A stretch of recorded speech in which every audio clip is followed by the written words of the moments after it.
The disciples travel the road to the tomb. They're expecting to find Jesus, but they're expecting to find him exactly as they left him. The road to the empty tomb is a road preparing to honor a body. It's preparing to honor the person that they thought Jesus was. But then things change, and the road away from the empty tomb is radically different. The second thing I want you to take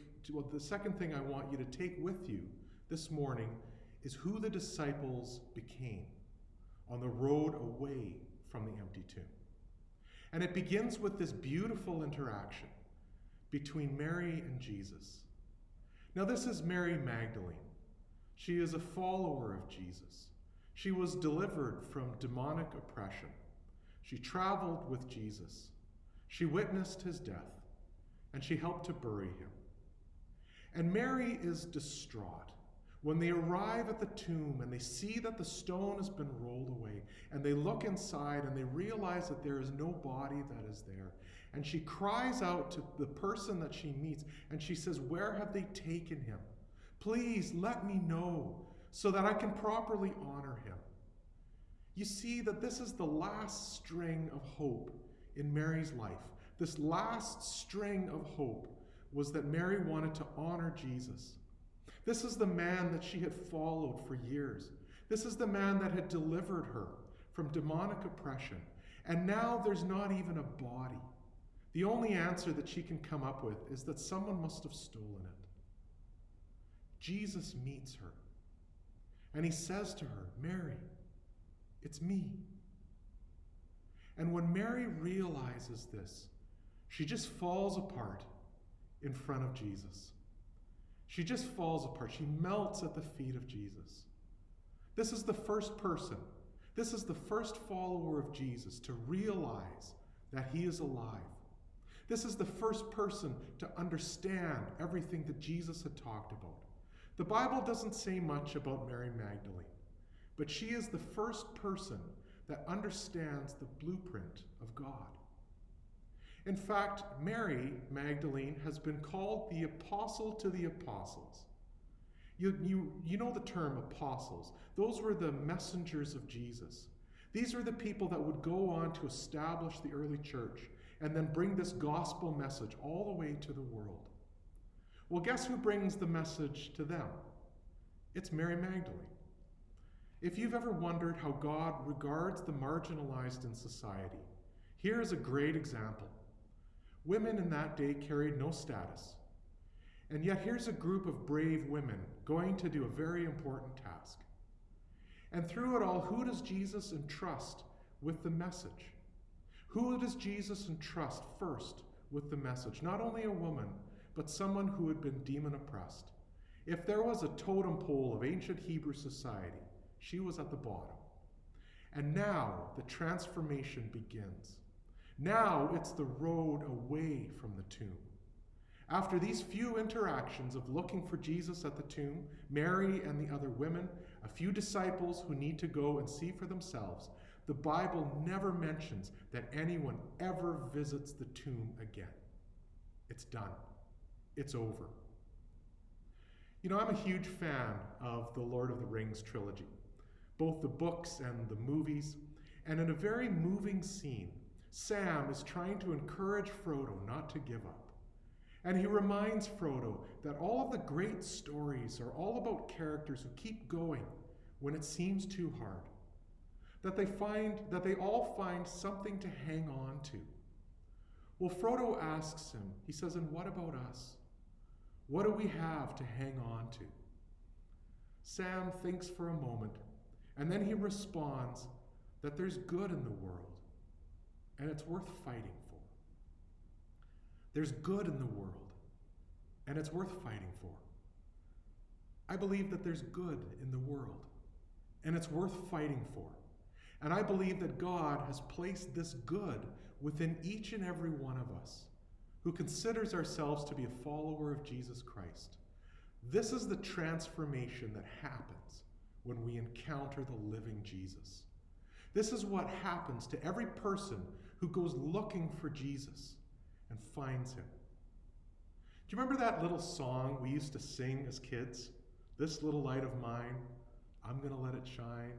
This little light of mine, I'm going to let it shine, let it shine, let it shine.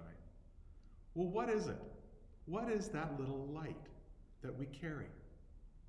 Well, 2 Corinthians says this. The Apostle Paul wrote, "The God of this age has blinded the minds of unbelievers, so they cannot see the light of the gospel that displays the glory of Christ, who is the image of God. For what we preach is not ourselves, but Jesus Christ as Lord, and ourselves as your servants for Jesus' sake. For God, who said, 'Let light shine out of the darkness,' made his light shine in our hearts, to give us the light of the knowledge of God's glory displayed in the face of Christ.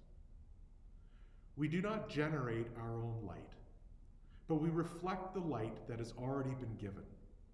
We don't bring a message that we've come up with ourselves, but we bring the message that has been given to us from God.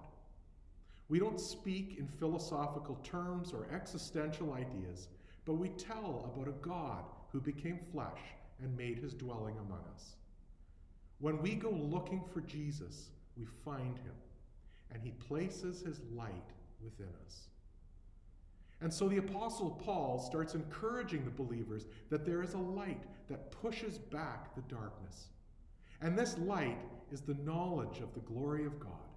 It's a light that displays the glory of Jesus.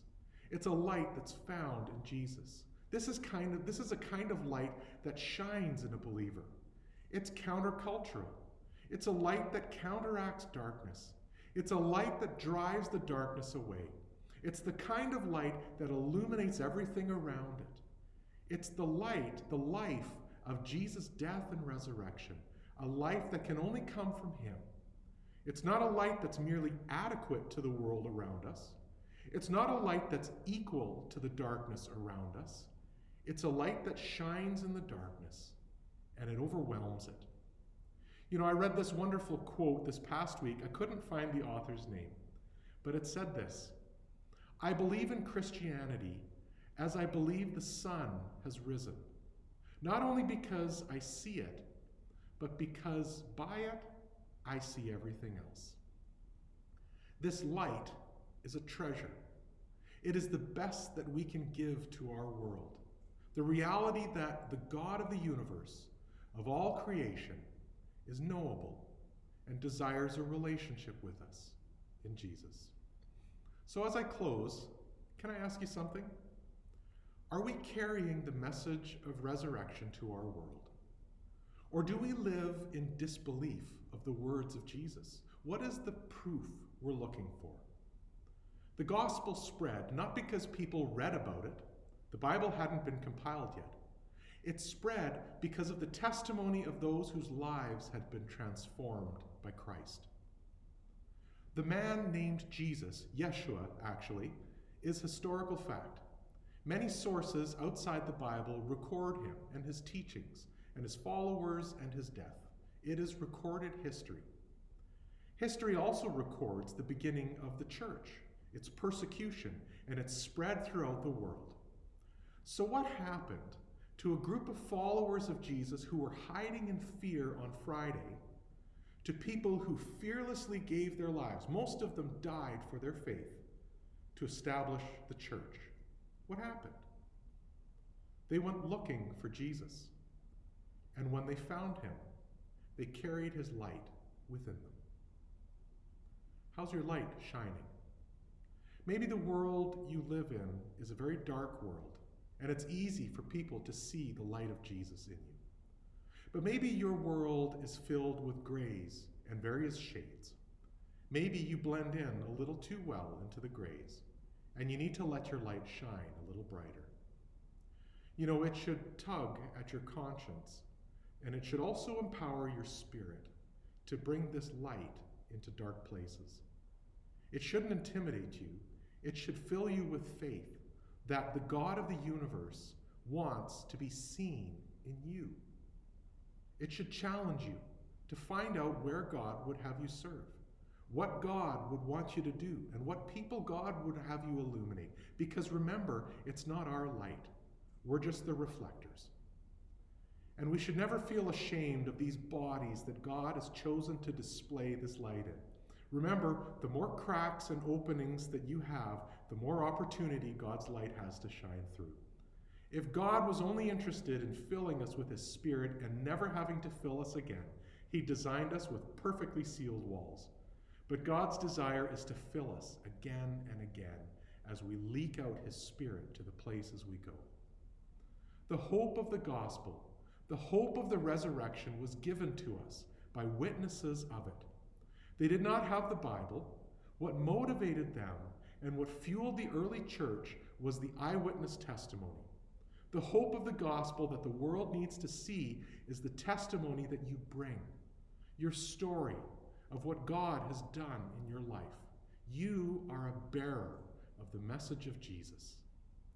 Look for Him, find Him, and then carry His light out into our world.